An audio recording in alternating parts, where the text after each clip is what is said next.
Hey everybody, welcome to Anime Club After Dark, the podcast that delves into all things anime, manga, otaku culture, and all the time shotas. I'm your host, Nitai, the Yes. poser extraordinaire, and with me tonight, we have only one dude to escort me through this journey of emotion and fuckery. We have the chivalry of shotas, Shotaro. Hi, why'd you say only one? I'm all you need, okay? Where's the lie? Wow. Okay, yeah. Okay, let's get into it. Tonight, we're gonna talk about a very special show that both Show and I very much. We absolutely will. This will be like a gushing fest for the next hour or so. Wow. We're talking so about Code lewd. Geass. Yeah. We might be talking about it because of a certain project that's coming up that's related to Code Geass, but we'll save this part for the end. So, yeah, let's jump right into it. So, Code Geass, Lush of the Rebellion. That show came out back in 2007, but me personally, I've watched it like let's see, like about 4 years ago, something like that. So before we get into the actual details and stuff we absolutely love about the show, let's talk about how we actually ended up watching the show. So I'll just go ahead and when I got into anime back, the first show that got me to watch anime was a little show called Death Note, as I mentioned several times on the podcast. It was fucking great, absolutely love it. It's a terrific show. And when you first tip your toe into that ocean of anime, you're like, ooh, what else should I watch? And I think one of the classic cases of, oh, if you like this show, you should try this show is Code Geass and Death Note. Because that's like an instant boom. Oh, you watched Death Note? Okay, you should watch Code Geass. It's pretty good. You got the same type of like super smart character who plays everyone around him, and it's great. On a surface level, that's pretty accurate, but then you get more in depth, like into the show itself, and you see that it's very, very different from Death Note. So that's how I got into it, because a lot of friends of mine recommended to me, "Oh, you really enjoyed Death Note? We should totally go watch Code Geass." And yeah, it's fucking great. I gave it a 10. It's in my top 10. It's fucking amazing. What about you, Show? Oh my god, Nitai, are we the same person? 'Cause, like, literally, I'm the exact same. First anime I watched, Death Note. My anime list recommended, if you like Death Note, watch Code Geass. So I'm like, fine, I'll watch Code Geass. That's how I watched Code Geass. I also have it In at a a 10. passive-aggressive way? That's how you watched it? Fine, I'll Um, watch it. Well, I say it in that tone because I really dislike the Mal recommendations, and I didn't really see the connection between Death Note and, well, I see it a little, but I didn't really see it immediately, the connection between the two, and I was kind of pissed off at Mal. It's like, why'd you recommend me this? It's nothing like Death Note. But It's even better. yeah, I know it is even better. But yeah, it's my number one favorite anime, and Lelouch is my favorite character. Still, I watched it back in like 2011, so it's been like 7 years, and I still love it. I love it so much. Anyways, yeah. Yeah, it's great. It's I don't know. I mean, sure. Like we're talking about Lelouch, like himself. Let's actually get right into it.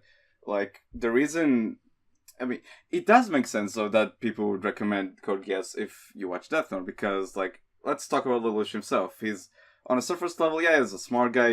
He's whenever he walks into a room, he's the smartest person in the room. But unlike Light, who's like fucking god complex and shit, Lelouch actually has a lot more layers to him in terms of what he cares about, like things that like his ideology and stuff. It's like he's super complex. Like one of the big questions about this show. This show is fucking heavy with its like topics and discussions about philosophy and shit. It's like one of the big questions is like, does the end justify the means? And Lelouch is that guy who it's like, yeah, fuck it, I'll do whatever it takes to get what I want. Only unlike Light, who's again kind of a despicable character, Lelouch's reasoning for it is much more kind of, you can get behind the guy because he's doing it for not only second, because it's a very, for all of his like atrocities he commits in the show, every time he does it, it's because he cares for some like his friends and family. It's I mean, super complex. Yeah, so Lelouch as a character is super complicated, like you said. Something that makes me question whether his motivations are actually good is that, you know how you said that he does it for Nonali, but he says he does it for Nonali, but he ends up like fighting Nonali for Nonali. And like one of his other big motivations is to avenge his mother, and he avenges his mother by killing his mother. So I don't really know. Like no, I'll tell you what, the bit with because not only like fighting for making the world a better place for Nonali, that's like his main driving purpose in the show, right? So And wait, yeah, so, yeah, okay, like go you ahead. touched it. Sorry, but because you mentioned it, right? He does fight Nonali in the end, but another aspect of the show is the idea of masks, right? Whether it's the mask he's wearing is Lelouch Lamperouge to his fellow students in the school, whether it's or it's Zero himself, which is like an actual mask, you know, or even the Emperor by the end of the show, he sort of wears this like mask of being this fucking evil, that like a new Hitler, right? When you get to that scene where he's kind of where he is finding Nonali, it's him putting on a mask, right? He's still putting on that mask of, yeah, I'm this big bad guy you all want to take down because I'm like this, because everything that's wrong with this world is me, right? And in order to even like convince her to make sure she does fight him and like stick to the plan of the Zero Requiem, which we'll touch on later, he kind of what's the word? Trying to say antagonize her against him, right? Mm-hmm. So that's still he is still fighting for it, and you can see that. I actually rewatched that scene today in preparation for this episode. There's a moment in that scene where he's like she's falling from her chair, and he's like, and he took from that switch for basically the nukes she's been firing at him, and you see the look of pain in his eyes when he turns his back against her. So yeah, he is fighting her, but it's like for her, she sees this evil, but he still cares about her, and he's putting that mask on to stick to the plan and carry that out. Yeah. So that's my explanation for that.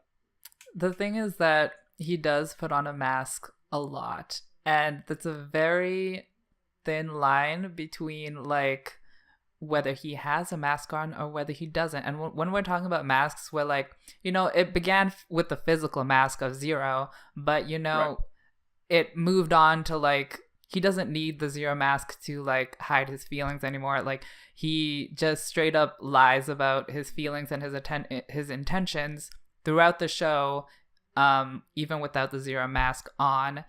And the fact that he lies about a lot of different things makes you question which part is actually the genuine Lelouch and which part is he lying about. Because some scenes are very heavily directed to make it show that, you know, he's lying and it hurts him to lie.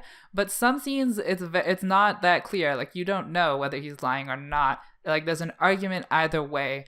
And honestly, I'm not sure if because like I feel that he was willing to kill Nonali if it came to that in order to quote unquote create a world where Nonali would live peacefully. Because I feel like this intention of creating a world is like this hypothetical, theoretical, ideal, perfect world. And if the actual physical real Nonali doesn't cooperate with it, then he's willing to kill off the real Nonali to create this theoretical utopia that quote unquote Nonali would enjoy if she cooperated. I will say, like, I get what you're saying. Ahead. I think there's like sort of two, like, there's 2 points I want to say on that. one is that you need to keep in mind this is Lelouch we're talking about, right? This little pimp boy, he fucking plans every aspect of his plans, you know? So I think he would anticipate if it would have to come down to actually hurting Nolly, which it doesn't, because he figured that all out. That's one thing. I mean, the other, he's made mistakes before, though, like he killing has, Euphemia. but so I don't think he has. can like plan for everything. He has. You're true. You're very correct on that. But I don't know. In that part, it felt like very every part of that, like his plan to take down Schneisel and sort of build towards that end game of the Requiem itself felt very like methodical with how he approached it. I mean, he fucking re-recorded himself doing a conversation with Schneisel because sure, whatever. You know, I think though the show excel like the thing with Lelouch is that I can't pinpoint a specific scene for you that sort of spills that out, but throughout the show it always felt to me, and from beginning to end, it felt to me like Lelouch was very driven by how much he cares for the people around him, right? Whether it's Nolly I feel or like Suzaku. he says that a lot, but I find it hard to believe. I find it very like he's trying to convince himself. But if you look at the end of the show, it pretty much does it. You know, he achieves his goals, right? I think then, yeah. I mean, sure. No, think about it. He eliminates sort of the big threat and evil in the world and creates a supposedly and hopefully a better place for now, yeah, specifically, but for the rest at of what the cost? people he cared about. At what cost? But that's his character arc, though, right? That's like that's the main reason why Suzaku has so much issues with excuse me, with Lelouch, is because Lelouch is all about the end justifies the means, and that cost is, I guess, his life, as right? well as a lot of other lives. Very true. Very true. There's like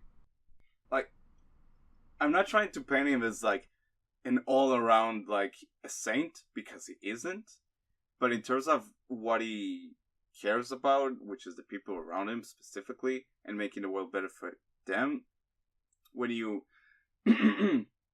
When I watched the show, that's what I got out of it, and seeing his interactions with everyone, and even when he had to like fucking lie to everyone around him and play everyone, in the end, it did lead to a better world than it was before he started the rebellion, right? Yeah. Sure, at a great cost, but it did get there. I mean, I mentioned but there's a case to be made against that whole ideology of the end justifies the means. I mean, I mentioned this before, but like the fact that he killed his mother, even though he had set out originally to avenge his mother, means that, you know, it's within the possibility that he might kill Donnelly to save Donnelly, and at the same time, it like debunks his like mantra that he wants to care about the people that are close to him, because he just betrayed one of the main people that he wanted to save. You need to keep in mind he wanted to avenge his mother. That's something he sort of like sparked in him as a child, and then he grew up and he spent most of his life with Nonnally as opposed to his mom, which by the end of the show she's kind of this just ethereal figure, you could say, right? So it's kind of she could just like she could possess Anya and be a real mom. She could be a real girl. Is that your fantasy? I would not like to disclose that publicly, but I won't deny it. Right, okay, sure. Yeah. But yeah, Lelouch is a great character. I fucking love him. He's one of the best. I think I only watched the dub. I am planning on rewatching it in Japanese, but man, Johnny Young Bush is fucking... He's the real hero. Man, what a performance with Lelouch. Lelouch is great. Yeah, he can be cringy a little, but overall, he's it was so dramatic, but it's so good. It was very good. I do enjoy the dub. Yeah, the dub is great. Very good voice acting. So one point in regards to Lelouch that we didn't touch on is I don't know if you really care, but like the fact that he's Britannian and he's fighting for the Japanese, like in the modern context, that would be pretty, like politically incorrect. In the show itself, they raise that question. There's a point where they talk about it. Who talks about it? I can't remember the specific part, but there's like a part where I don't know if he mentions it, but there's like talks about but he's Britannian and stuff like that. For the life of me, I can't remember when that happens. You mean in the show? But again, you get. You mean in the show? Yeah, in the show itself, there is I'm 100% certain of that. Yeah. But like, yeah. So like in the modern context, that would be like, one country trying to like decide the policies for another, which is pretty inappropriate.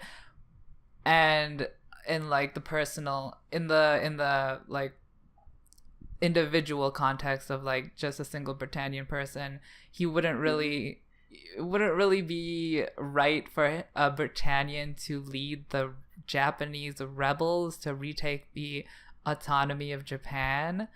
And yeah, that does become a plot point, and a lot of he doesn't really care about it, because it's like he's using the rebellion for his personal gains. Exactly. So like, is that like, do you think is that right? Yeah. What is your thoughts on that?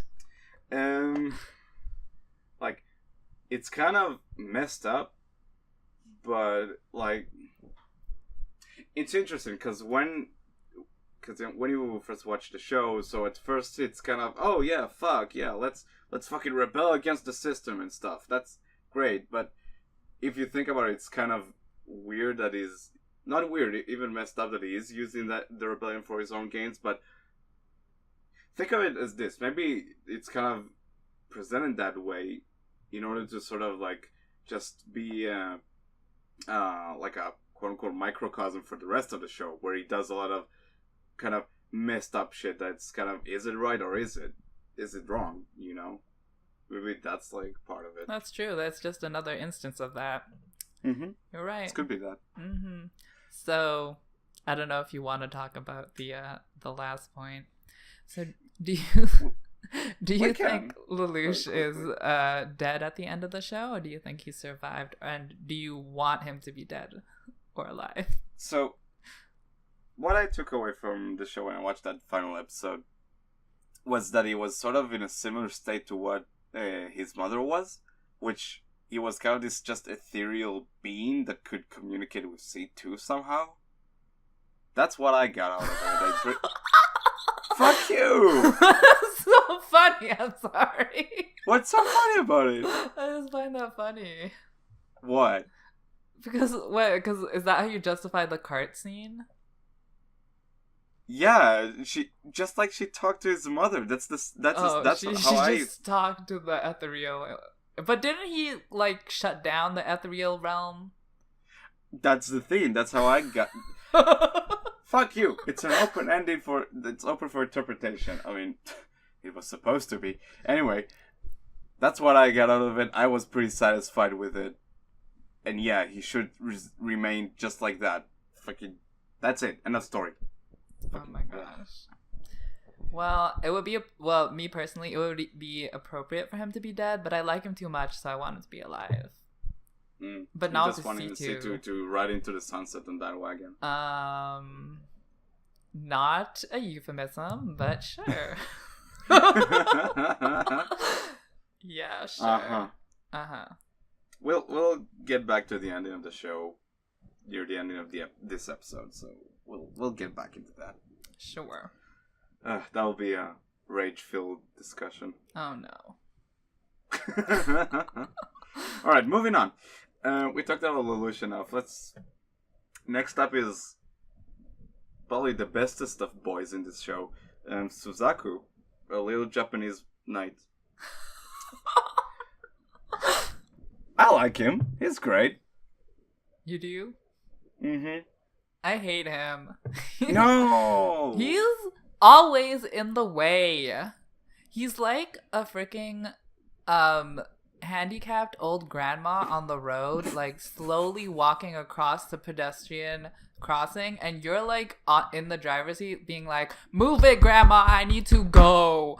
And you know what? He's not getting out of the way. And fucking annoying. Why do you say that? Because he's always fucking at the most inconvenient time in Lelouch's way, being an obstacle, and being like, why the fuck do you have to be here? Just get the fuck out. I mean, again, like, we talked about it extensively before, so I won't repeat myself, but the whole discussion of him versus Lelouch and does the end justify the means, I think that's like, that whole question in itself is pretty interesting to, like, discuss and, like, think about, but the scenarios that it leads to when it comes to Suzaku versus Lelouch are fucking on point. What? I mean, come on. The final episode of the first season. Don't tell me that whole confrontation between the two is bonkers. No. I didn't like it at all. How can you say that? Because he's just a fucking in the way. Okay, so... No, you can't say it's just in the way. Because that's not true. Okay, let me explain. It's a long explanation. Okay, so... Go for it. Back to, like, the basics. The whole Lelouch basically operates on the ends justify the means in basically all of his decisions, which is a sort of utilitarian philosophy of ethics. Mm-hmm. And whereas Suzaku is more of a deontologist, where he just cares about, like, the means, basically. Are the means justifiable? If not, then you can't do them. So the thing is that in this show, Suzaku sticks with his deontological mindset and he gets nothing done. And it's boring and it's really annoying. You say he gets nothing done, but he gets to the fucking one of the highest ranks in the Britannian government. Yeah, but he gets nothing, like, that's personal achievement. He gets nothing done for his goals. What does he want? He wants to liberate Japan. How did he liberate Japan? He didn't contribute to that goal in any way. He actually, like, set it back, honestly. And, like, I get what you're saying. Like, maybe the show is trying to say something by that Lelouch and Suzaku, like, in the end are sort of working together to achieve that final goal of making the world a better place. I don't know. I guess the conflict itself leads to so many good scenes of the show. Seriously? I can't see, like... Oh my god. Yeah. Come on, dude. No, it's so like... good. Add to that like another layer of fuckery when Lelouch is like, oh yeah, now you have to live. And Suzaku, here's an interesting thought. Like, Lelouch works with two people who both want to die. It's C2 and Suzaku, right? Mm-hmm. I don't know where I was going with that. That's pretty cool. I guess he's the third person in that trio. I forgot where I was going with that thought, but because it suddenly sparked for me that it's kind of the same for C2 and Suzaku. But yeah, so like I would have liked it more if they portrayed Suzaku as more productive, because to me he's super passive and he doesn't like, because the deontological mindset is a really passive mindset, because like if the means aren't there, you can't do anything, and so he doesn't do anything. So no, the means are there. He's just trying to do it the right way, and but it never goes anywhere. The lives of people. It never goes anywhere. But saying Suzaku is passive is kind of wrong, because he's like, especially the second season where it's Suzaku trying to make sure, like, to verify if Lelouch is zero. Oh, he's a lot of time it's Lelouch reacted to Suzaku. He's very active in fucking up Lelouch's fucking plans. He's very passive in liberating Japan. It's pretty hard when your best friend's trying to blow up Japan, you know? Anyways, I would have appreciated Suzaku a little more if maybe they spent more time showing him, like, interacting in the bureaucracy and, like, moving through the bureaucracy and pursuing his, like, path of They liberating kind of Japan. touch on that. No, they didn't do anything. They didn't do shit. Like him, like there are some scenes of him like interacting with the other knights of the what was it called? The Knights of the First Order, whatever. With these guys. Yeah, but like nothing political. He didn't forward his political aims. So I feel alienated from him. All I can see is that he's not really doing anything. Lelouch is doing something, and Suzaku's getting in the way of Lelouch actually like liberating Japan. So to me, he was like he was the main antagonist to me. It's like so in the way all the time. Maybe not the main antagonist, fine. He was a antagonist. But yeah. I like Suzaku. Because he was annoying. Suzaku is great. Fucking spin kicking all the way. Anyway, moving on. Who do you want to touch on next out of all of these? There's so many like fun characters to discuss in this show. It's kind of an issue. I guess we can go with the third lady on the list, which is Colin. I really liked Colin. She was my favorite female character from this show and one of my favorite female characters in general. She's just like basically like the poster girl for the Japanese rebels, where like the show shows her in conflict with her mother because of the whole like getting adopted by Britannian parents, and you know her brother died from being in the rebels. We get a lot of personal exposition about her struggles of being a Japanese in the Area 11. So she's probably she's like the quintessential rebel of the show. For sure.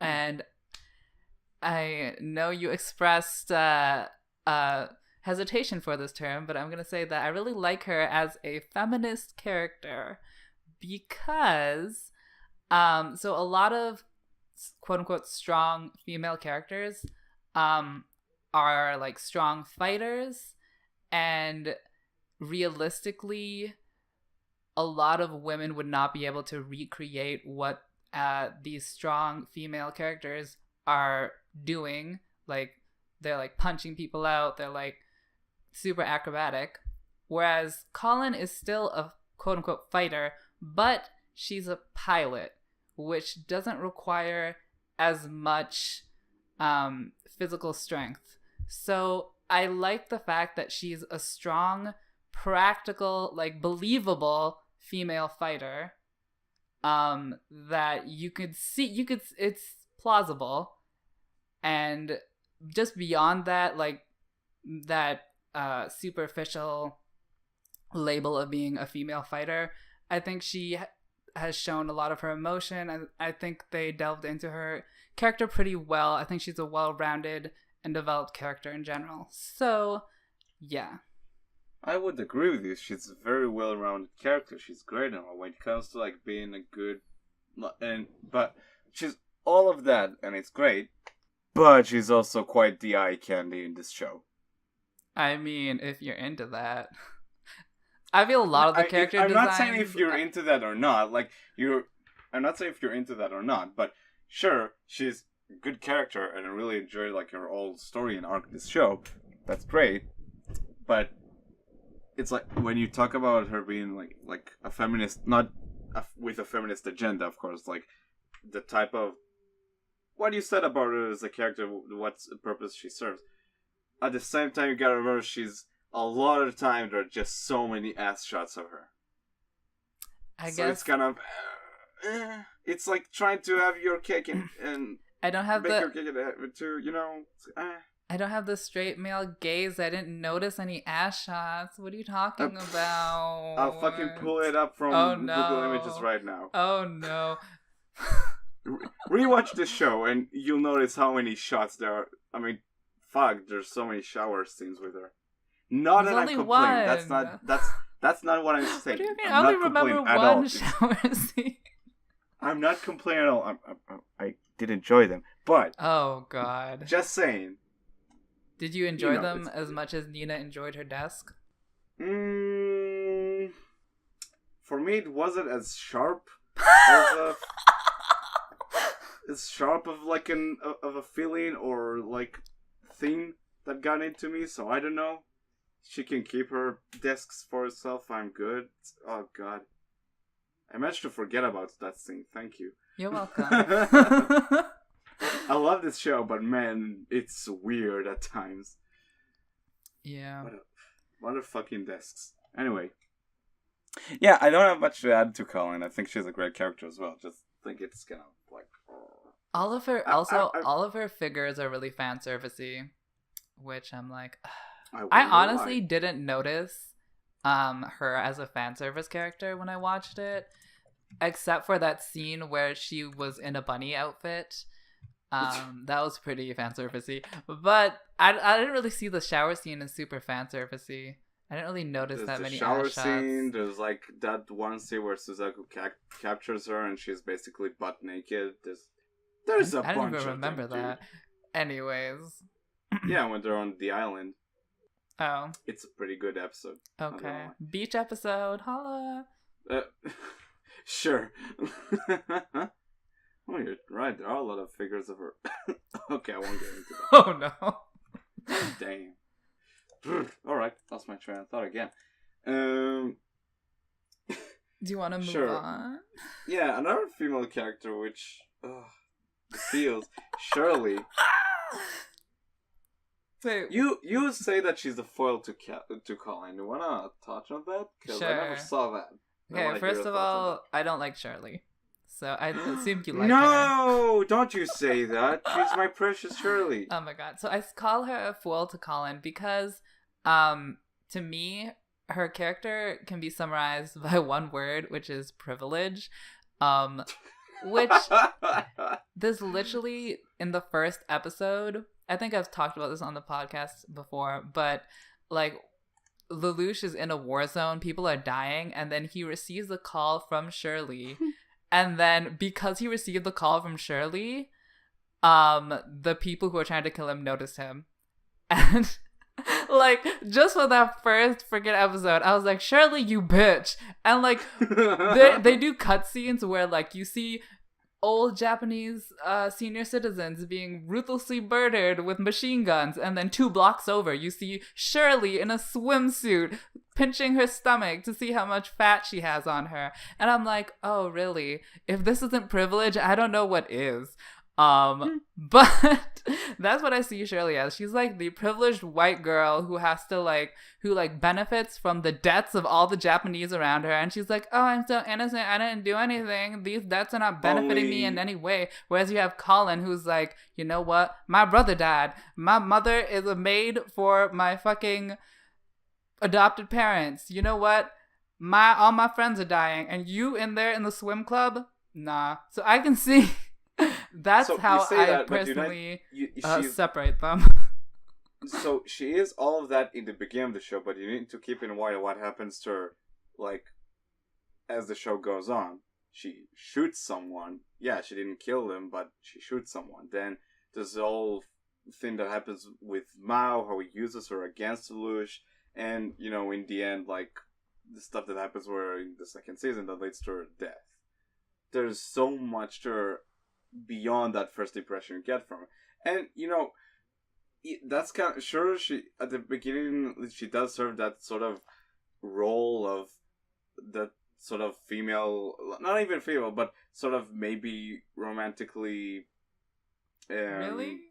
Oh, yeah. She was into him all the time. I'm trying to, what I'm trying to say is, she does serve that sort of, romantic interest, quote-unquote, that isn't really aware of the situation. She does serve that role, but again, it's kind of, as the show goes on, it gets, it's not that simple. It's not clear if Lelouch really is that into her. I mean, it's maybe not. It's not that simple. But then again, you get to the stuff with Mao, and Lelouch is feels really guilty about what happens with Mao and Shirley, and it leads to, in the end, to them dating, which leads to her death, which then everyone's crying, and it's terrible. You know? Yeah. It's not that simple. I can see. Yeah. I'm holding on to, like, that first impression. There are a lot of different situations that happen to her, but I feel that I don't think she really redeemed herself from that first impression, personally. I don't really respect her character that much, because, like, to me, she didn't do anything to be respected. To me, I don't really see her as a respectable person. In a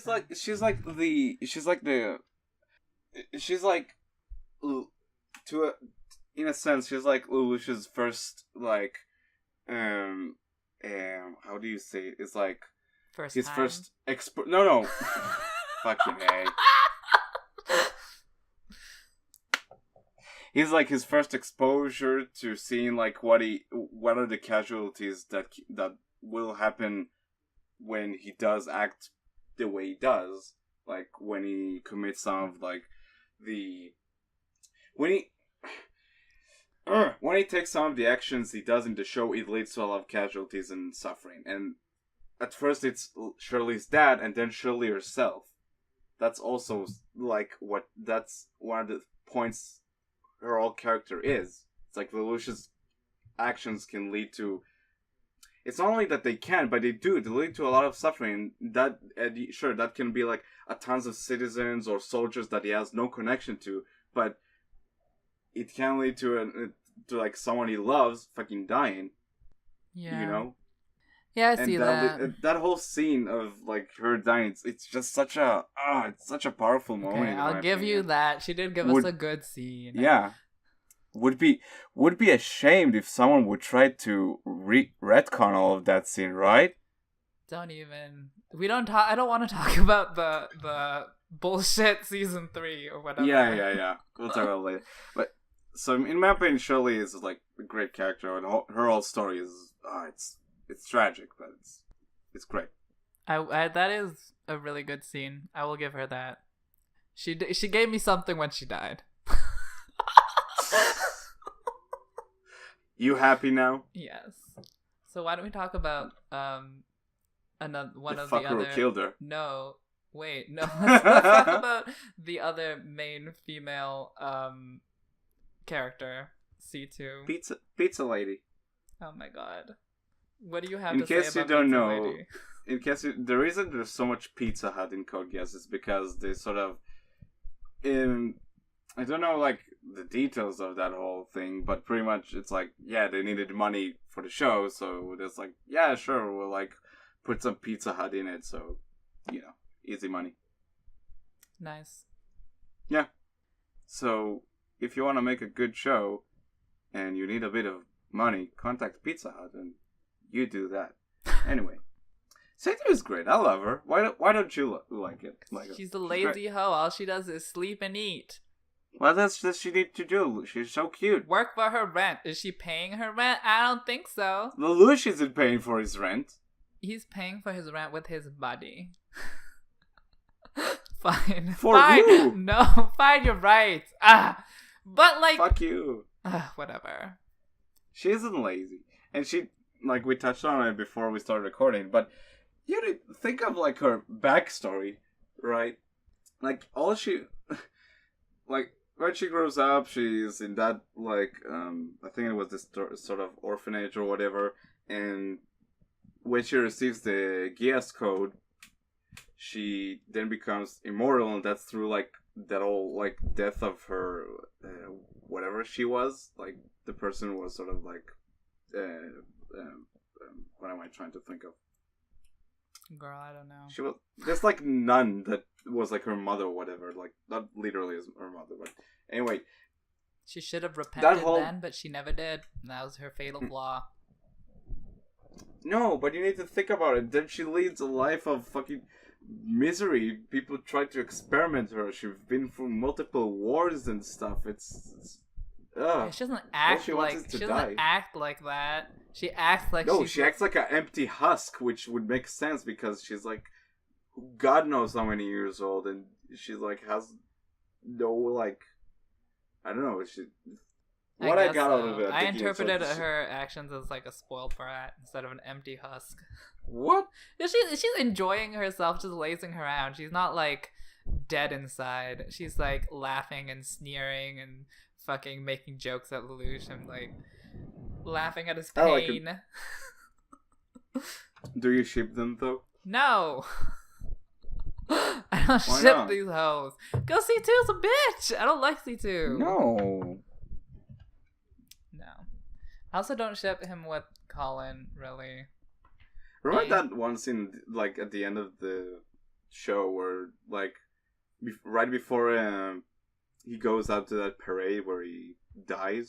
So he sort of talks with Colin one last time, and she kisses him, and he just has no emotion on his face. He's like, Yeah. I was like, no, make it work. But it's like, oh, okay. No, it was a goodbye kiss. It was not a hello kiss. Goodbye. Who knows? Maybe it will be a hello kiss. Oh my. Oh my. No. Okay, let's move on to the real ship with Lelouch is with Rolo. This is a token Shota, so obviously like the best character in the show. I'm just joking, but he's basically he is a token Shota. What? Never mind.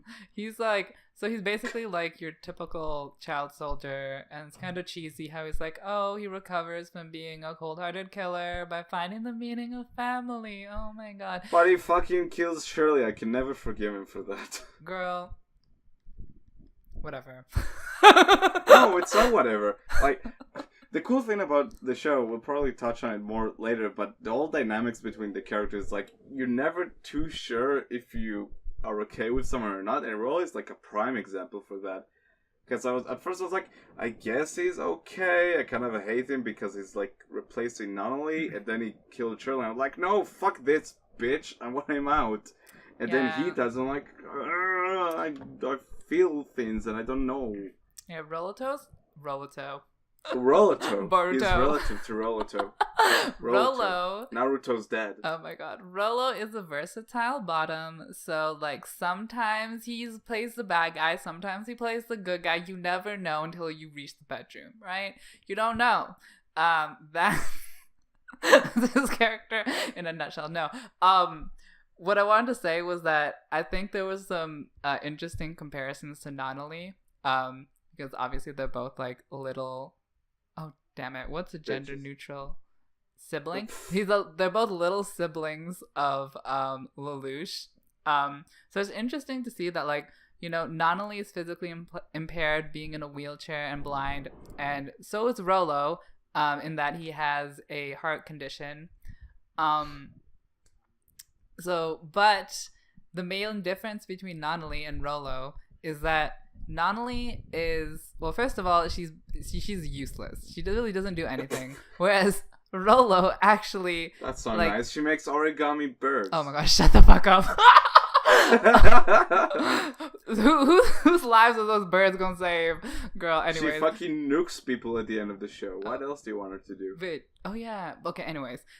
But anyone could push that button, whatever. Anyways, but like Rolo actually like serves a strategic and tactical purpose for Lelouch. Like he actually is useful in some ways. Also, Nunnally is super passive and dependent. Like even like when she was in Ashford Academy, she didn't even go to school. All she did was like recover from her illness. She's super passive. She didn't really affect the story. And then when she finally, in the second season, I don't know who she was working for, Schneisel? When she started working for Schneisel, she wasn't really making her own decisions. Basically, she was Schneisel's puppet. She saw Lelouch, again, she saw him as like this demon, and she was trying to help Schneisel, who is, keep in mind, her brother, to like take him down. Yeah, but like she's basically, to me, she's Schneisel's puppet. Like Schneisel convinced her to do that. She's like, okay, Schneisel, I'm gonna do this. And so, all of her decisions, when she was in Ashford Academy, her decisions were benefited Lelouch. And when she was in Schneisel's coop or whatever, her decisions benefited Schneisel. Her decisions were never like independent. She never like went off and did her own thing. Right. Which is like super contrary to Rollo, because like when Rollo was with the Geass cult, he betrayed the Geass cult. He did his own thing and went over to Lelouch. And then when he was with Lelouch, he betrayed Lelouch and killed Shirley. So like he does whatever he wants. So he's like super. That doesn't. I didn't say that. I'm not saying that's a good thing or bad thing. I'm just saying it's like polar opposites from Donnelly in that like Rollo is super active and independent, whereas Donnelly is like super dependent on the person she's working for, in my opinion. If you were to ask me to like give you the gist of Rollo's character in the sense, it'll be very much the road to hell is filled with good intentions, right? That's pretty much him. Wait, in what way? In what way? Like, for example, he killed Shirley because he thought she was a threat to Lelouch in some way. Like, he felt very pressured to do something because he felt very, like, he was sure she was going to endanger Lelouch. In that way, right? That's like one example. I feel like, I don't think he's like a fully rational being, he's like, he is a child soldier. But that's the point. It's like very good, but it does come from like good intentions, but it leads to like very bad stuff. I guess you could say that. I feel like it's more, he has more mental issues. There's a lot of issues he has. He needs to work through. Don't we all? Oh my. Okay, we can move on from the best Shota in this show. I don't think we really need to talk about the rest of these characters, do we? We touched on Schneisel. I will say one thing about Schneisel, because I really like him as an antagonist to Lelouch, because he's like the final boss of this show. It's like, the cool thing about him and about Charles, to some extent, is like, both... So Schneisel, Charles, and Lelouch are like very much the same, that all three of them wanted to make the world different, but they all went about it in a different way. And at the beginning of the show, they sort of comment on that Charles is sort of got to a point where he's kind of indifferent to everything, and that's why Schneisel is like a better villain, in my opinion, to Lelouch. And so you have this like game between them, and that's like another thing in the show, like how they treat everything as a game of chess. So like that whole battle between them of like they're very much the same in essence. Like they all, like both Schneisel and Lelouch want to make the world a better place, and like they're both super smart and super like tactical and conniving and stuff. But I don't know, that whole like final scene between Lelouch and Schneisel is fucking great. Just wanted to touch on that. The only difference. Also, Troy Baker is a great actor. The only difference between Schneisel and Lelouch is that Schneisel has a boyfriend and Lelouch doesn't, because his boyfriend. Schneisel has a boyfriend. Yeah, Cannon, his quote unquote assistant. Anyways, it was interesting. Let's keep our head canon out of that. It's not a head canon. I'm not even kidding.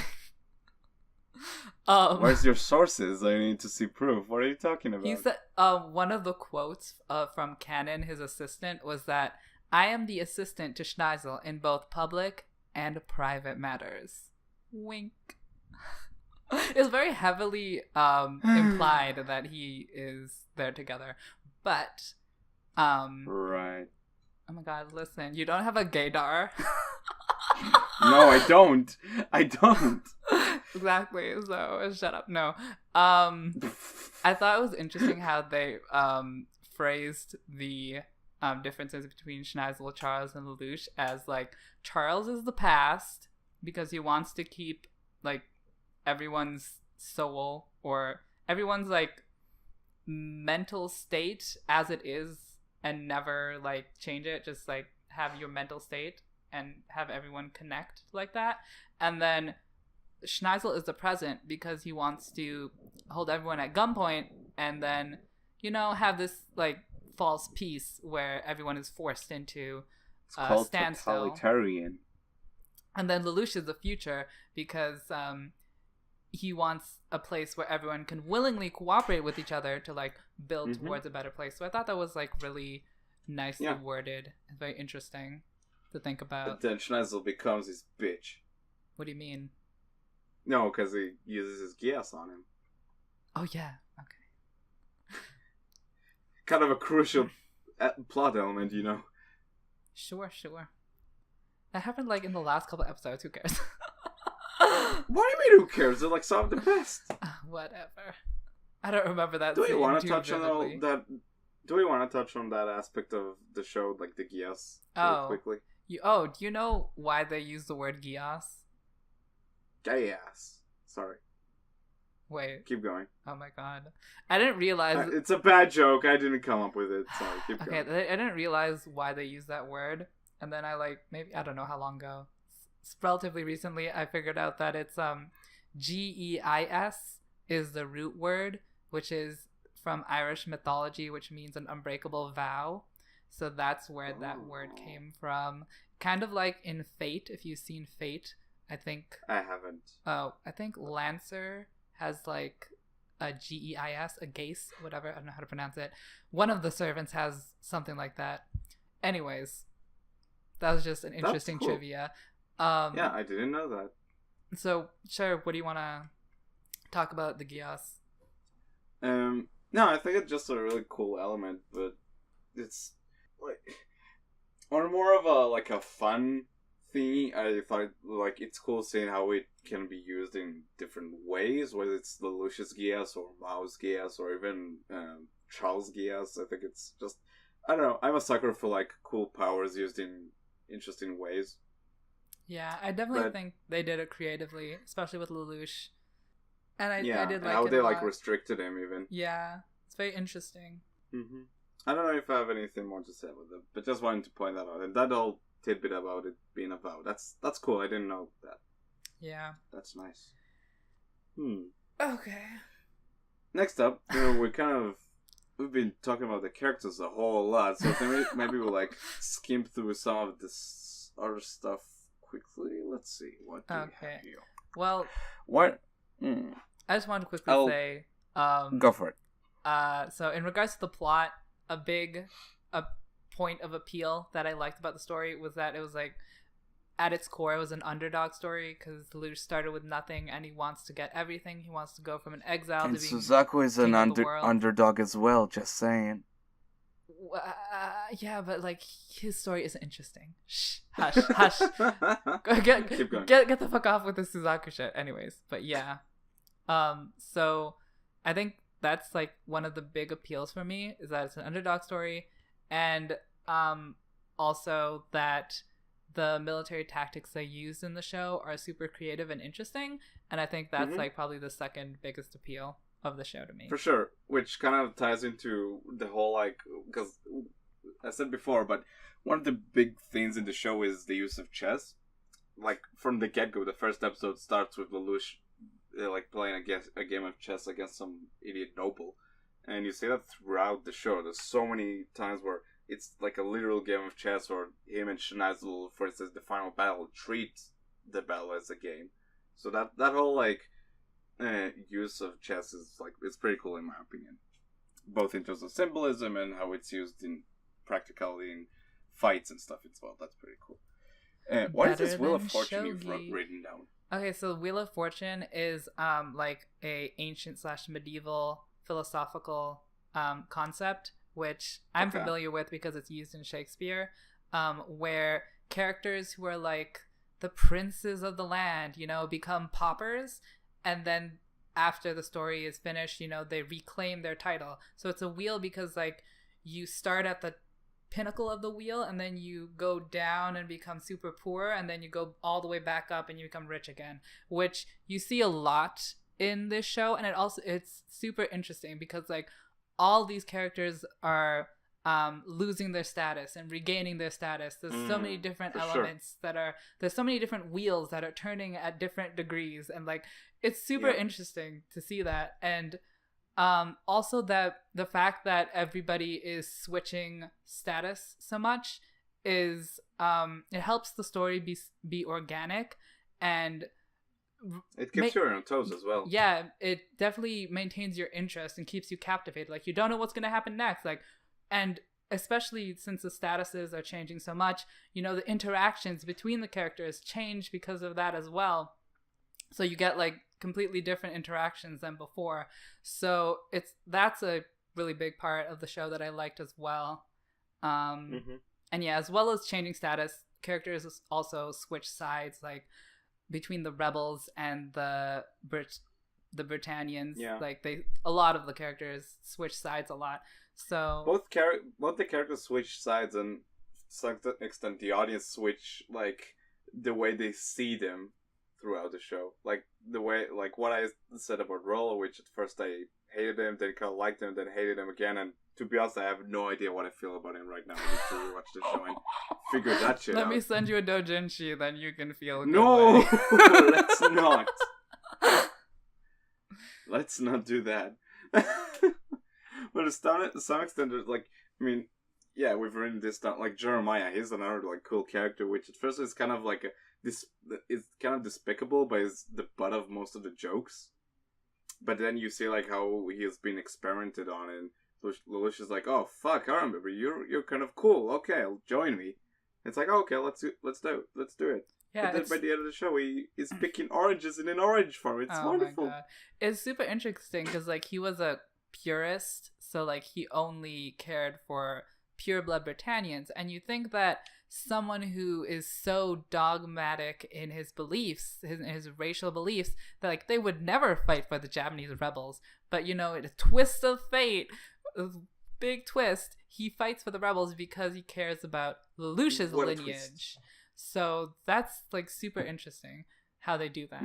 Yeah, and like there's also like Cornelia, who goes from being the viceroy of Japan to being like some I don't even know. She's just like running around. She like lost her position. Hunter. She's just running around being a stalker, trying to find out what Lelouch is doing. She's like gone insane. She's been very much a Geass hunter at that point. Yeah, it's dope. She's cool. I loved Cornelia. Yeah, her introduction is great. She a bad bitch. Cool. Moving on. I don't have much to say about it because just the music in the show is fucking great.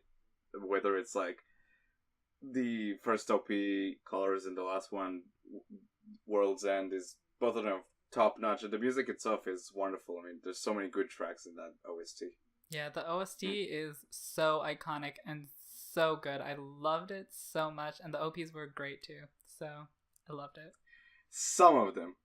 The OPs as a whole are the one that people always hate with the girl like screaming at like shrill. I actually like that one. Okay. Yeah. Like I got used to it, but it's not Colors. It felt emotional to me. It felt more emotional. Colors is so like sap. And I actually don't even like Colors. I like. Fuck you. Colors is the best. I don't know why everyone likes Colors. It's so like weird. Give me that Jibun Woe. That's the best. Fucking meme lord. Okay. Someone needs to be. What? I'll take the bullet. I'll bite the bullet. Okay. Good OST. Go listen to that when you want to. Or just watch the show. Or just watch the show. One thing I'll say, there's one track called With You. If I'll ever get married, that's a track I need to be playing at my wedding. Weeb. Man, listen, it's one of those type of track where it's just like it's very simple. It's a guitar. It's very sappy, but man, am I a sucker for that. Oh, dude, I love it. Okay, sure. Moving on. Sure, let's touch on some themes of the show before we head to the final segments of this episode. Before we move on, we talk about the first one that you've put, I wanna there's one thing I want to touch on. You remember that one episode where Lelouch talks about he raises the question of if happiness would have a physical form, what would it be? Remember that one? Yeah. That whole, like, discussion about, like, happiness to different people, that's something that I think it's pretty cool. Actually, before I even watched Code Geass, believe it or not, one of my friends in high school, like, we used to fucking talk about philosophical shit all the time. And he would one day actually ask me that question. And then when I watched the show, I was like, oh shit, it's for this, that's dope. So, that's pretty cool. I don't know if you have much to say about it, but I think just that whole scene is, like, pretty cool, and I like it. I don't remember the scene too specifically. Was it like a glass? It's when they like when they light fireworks together, and then he starts thinking back to his time with Suzaku as kids, and that's when Suzaku asked him about it. It's neat. Go oh my God. Look that up on YouTube. It's Sure. a good scene. Okay. Will do. But next up, you want to talk about some racism? Okay, so I don't know. So racism, like, is a pretty big topic that's brought up in the first episode, where you see the Japanese getting massacred in the ghetto. And I think, like, it's a pretty compelling topic. It can be extrapolated to just prejudice in general, but I think it was very particular to race because, you know, it was a big focus on the Japanese as 11s. And I think that it made the story more compelling. I definitely enjoyed the racial tensions. Yeah. Because, like, with all the mechs and Geass powers flying around, it really grounded the story in something that's kind of, I don't know if tangible, but you can sort of feel it. Because, you know, racism is something that's very much a thing. It's still a thing in our world, so... Definitely... Definitely easier to relate to the Japanese rebels, and in particular Colin. So yeah. Yeah, for sure. Again, it just another layer to this very complex show, which I very much liked. Another complex layer is abusive parents. Oh my God. Wait, who was abusive? Charles, to some extent. The way what do you think about his really bad dad, don't you think? I wouldn't really call him abusive. No, it isn't abusive, but, like, the way he treats his family is kind of meh. Well, I guess it's hard to like understand him, because he treats everyone like shit, because he's like, I don't care if you die, because you'll meet me in what do you call that place in the Ragnarok realm? You'll meet me in the Ragnarok, so I don't care if I kill you right now. It's just so indifferent to everyone. Okay, honey. Hashtag monarchy. No, I'm joking. Or am I? But I found it interesting that there's, like, a thread of parent-child conflict, you know, obviously with Lelouch, with his dad exiling him, and then you have Suzaku, where he, like, knifes his father in the gut. Then you have Colin, who her mother sends her to adoptive parents.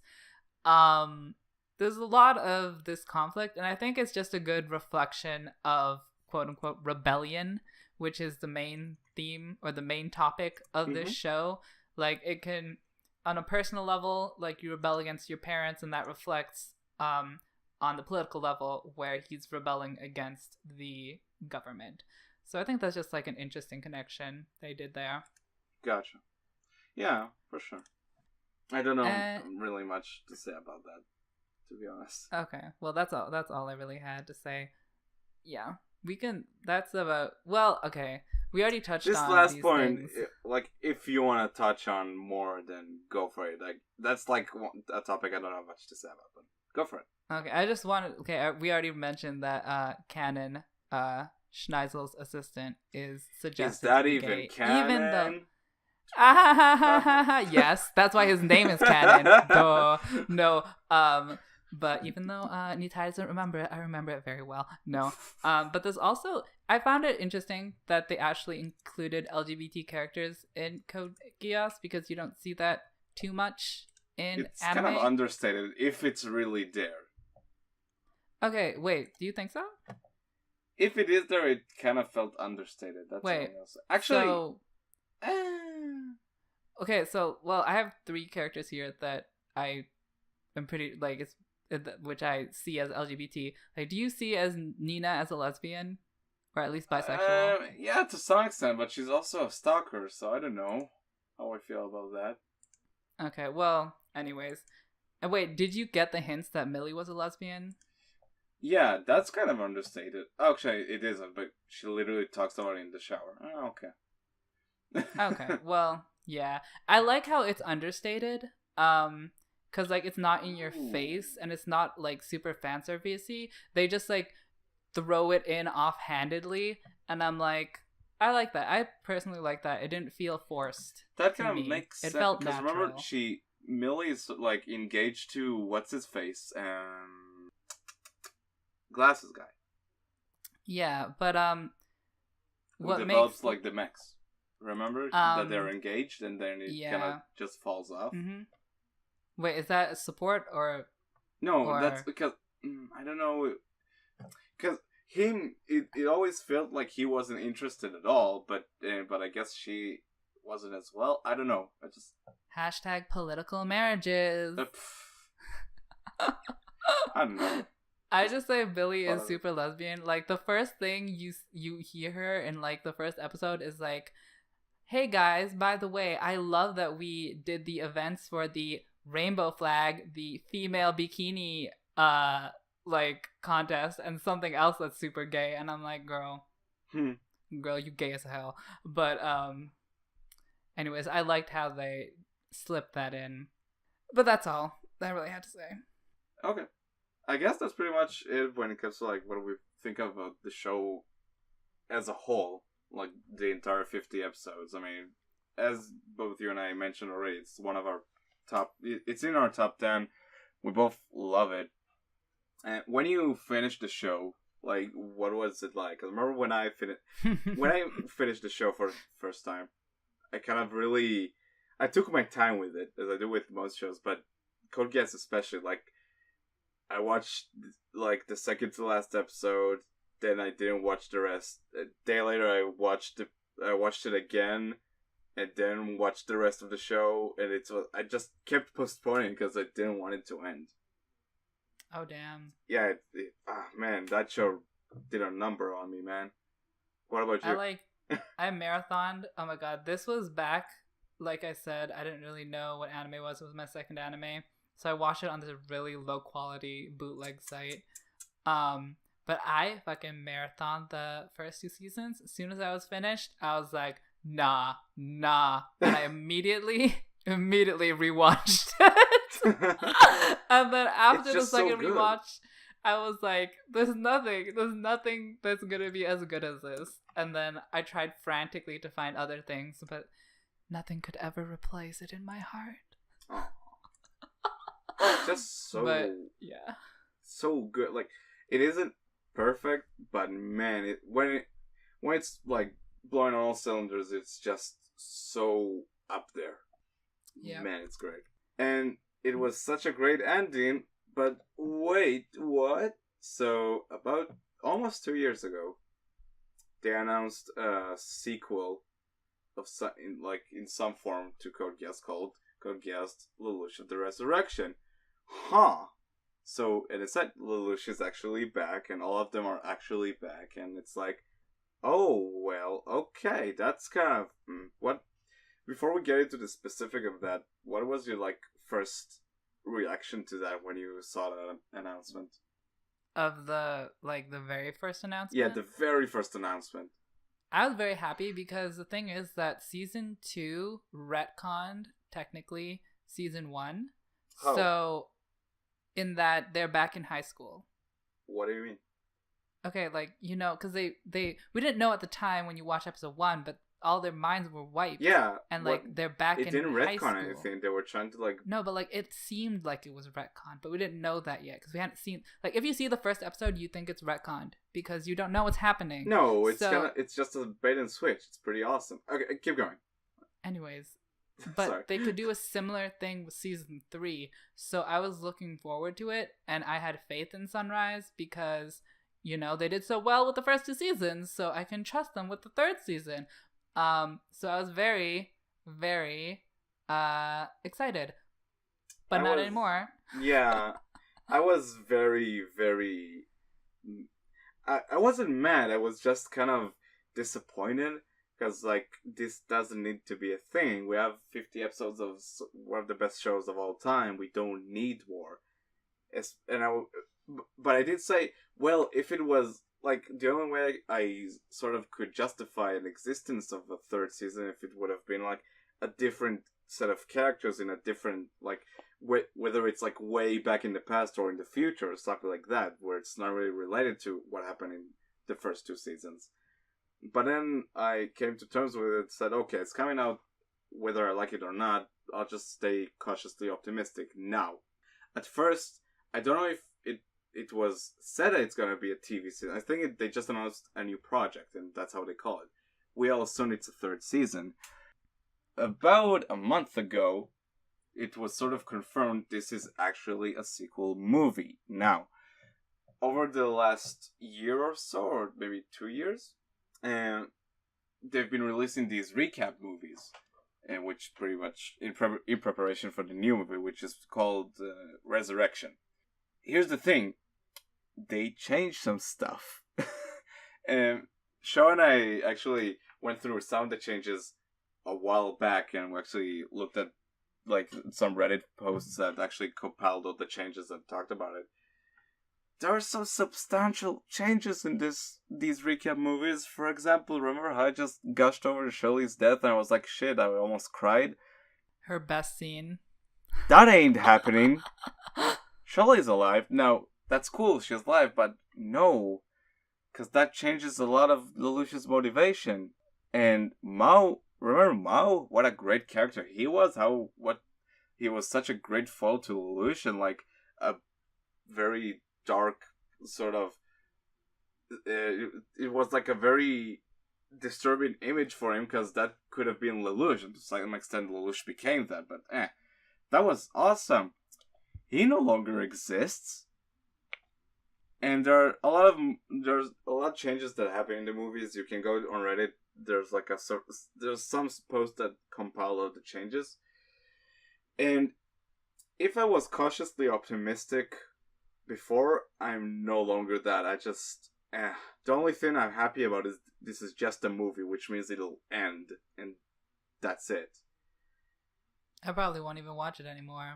I don't have any patience for movies, especially since I don't live in Japan, so I can't go see it easily. Yeah, same, but I'll watch it because it's Code Geass.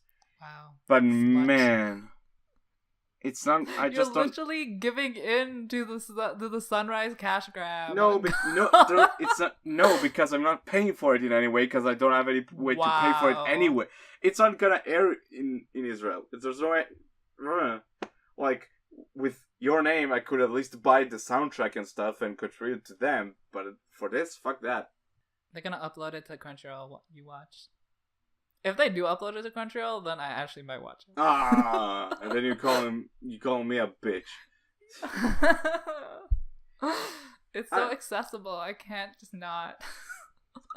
If they make it accessible, I might. I guess. The thing is, it's like, my worry is that the reason they're doing it, it's obvious. They're doing it because money, and that's why they make 3 recap movies in this new movie. I just don't want this to mean they're actually going to keep this franchise going. Because Code Geass was... The new Naruto? The new Naruto? Yeah, sort of.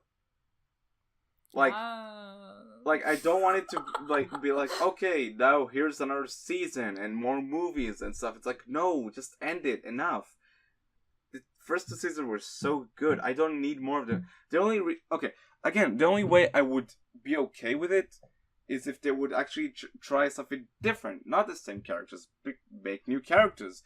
Pick a different side of the world. Maybe do it in a different time period. I mean, I haven't watched them, but I heard many good things about Akito the Exiled, which is like a series of OVAs that are a spin-off. They take place between the first 2 seasons, and they focus on a different set of characters in a different place. It looks dope. I haven't seen it yet, but it looks dope. Do that. I don't need more of Lelouch. Oh my god, how could you say that? Because his story is done. He is dead. No!